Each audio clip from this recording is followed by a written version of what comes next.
Hello! Welcome to my second video as part of Cozy, the costume symposium virtual event that is happening this weekend. I thought that I would make a video sharing my tips and tricks and kind of checklist of things that I do to help me get accurate measurements on myself without any help. Now, some of these things might seem pretty self-explanatory, but I have seen so many people mess them up. I've messed them up myself. So I just thought it would be nice to make a neat little package list video for you all to share what things I think about when I'm trying to get accurate measurements. Step 1, wear the right undergarments. Now, if you're doing something that you're going to wear a corset under, you wear your corset. If you're going to wear a certain bra or some kind of shapewear, you wear that. This is pretty normal, standard knowledge. Next step. Get a mirror. Now, I haven't heard too many people talk about this. I prefer to take my measurements standing in front of a full-length mirror. I think it helps me to make sure I'm standing correctly and also to actually read the measurements. We'll talk more about that later. Step 3. Now, this is optional depending on how many measurements you're taking. If you're taking a lot of different measurements, you definitely want to do this. If you're doing only a few, you might not. It's up to you, but mark your waist. This is a centuries-old technique for kind of having a base to take your measurements off of. You can take a piece of string or elastic and tie it around your natural waist. And to make sure it's at your natural waist, you can bend over to the side and make sure it's like sitting where you bend. Now this is, I'm not going to say that's 100% accurate, but I feel like it's generally pretty good if you're really not sure where to put your waist. But it is the smallest point in the middle of your body is going to be your waist. The next step is to stand with your normal posture. Now, don't stand more straight than you normally would, and don't slouch, don't try to suck in. I know internalized fat phobia is a thing, but sucking in will not get you accurate measurements. So stand normally. You might want to like shake it out, try to relax if you can, and just stand however you normally stand. So now, to actually take your measurements, you're going to look straight ahead, take your measuring tape, and if you don't have a measuring tape, you can use a string and then put it to a straight measuring tape if you have one of those. For a flexible measuring tape, you're going to take it, bring it around your body. We'll start at the waist, and instead of measuring from the end, you're going to start a few inches up from the end. And this is because the end of these flexible measuring tapes are not super precise. Usually they cut the actual material of the measuring tape a little bit shorter and then add this little metal thing. But to avoid dealing with any of that, I would suggest you measure from either the 5-inch mark or the 10-inch mark. I usually go with the 10-inch mark, but starting from something that is not 0 will help you get more accurate measurements because you can actually see the line and you're not guessing where the end of your measuring tape is.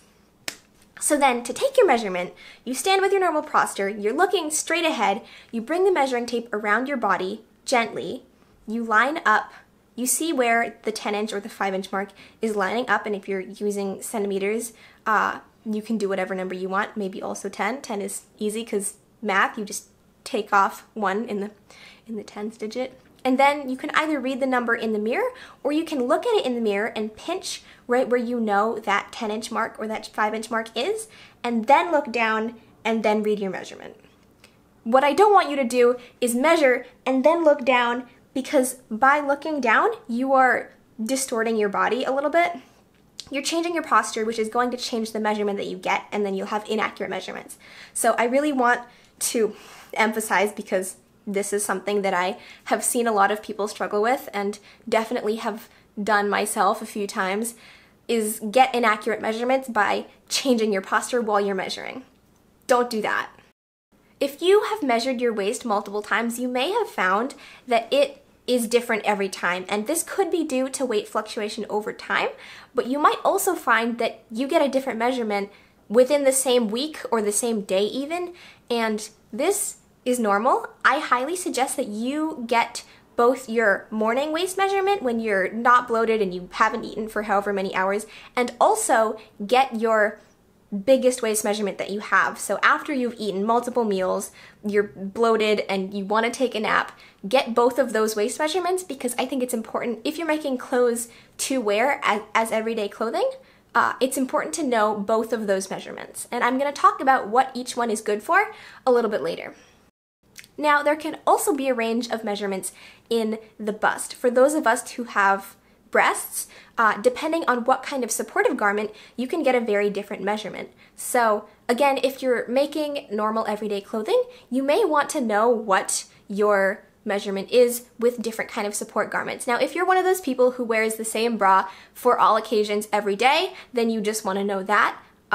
That's wonderful. But if you might be sometimes wearing a sports bra or a binder or sometimes a push-up bra and sometimes a regular bra, it's good to know a few of those different measurements, because if you're making like a tight top that's going to lace up, you may want to use your sports bra measurement rather than your push-up bra measurement.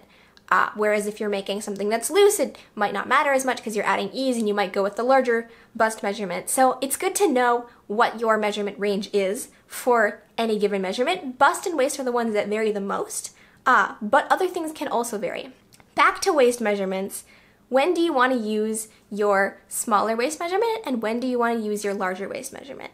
So if you are making a garment like a skirt that's long and flowing and the only thing that is holding that garment on your body is the waistband, you probably want to go with your morning waist measurement or somewhere between the two.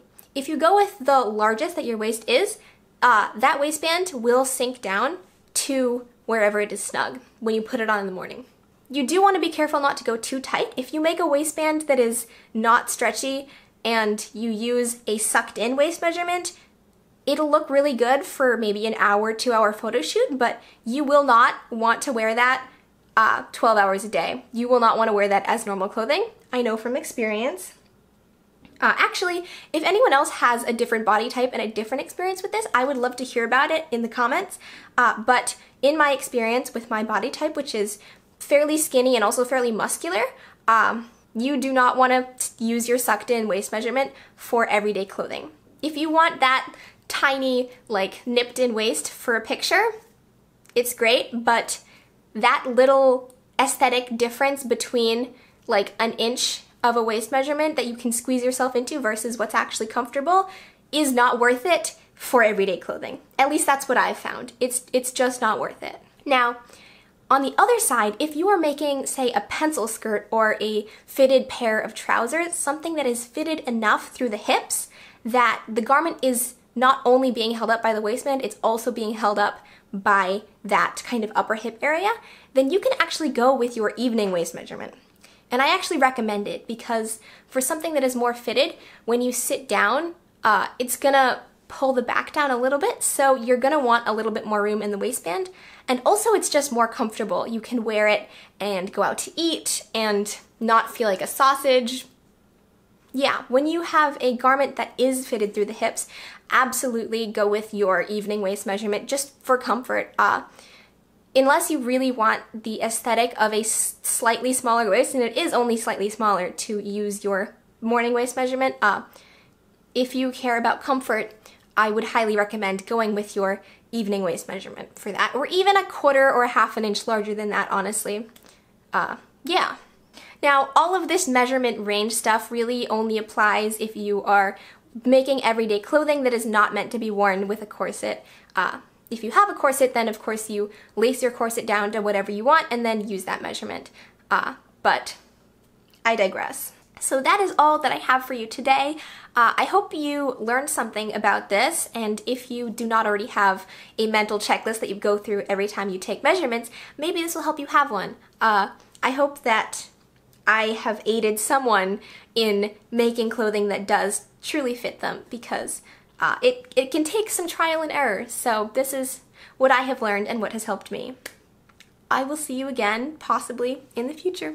Okay, bye!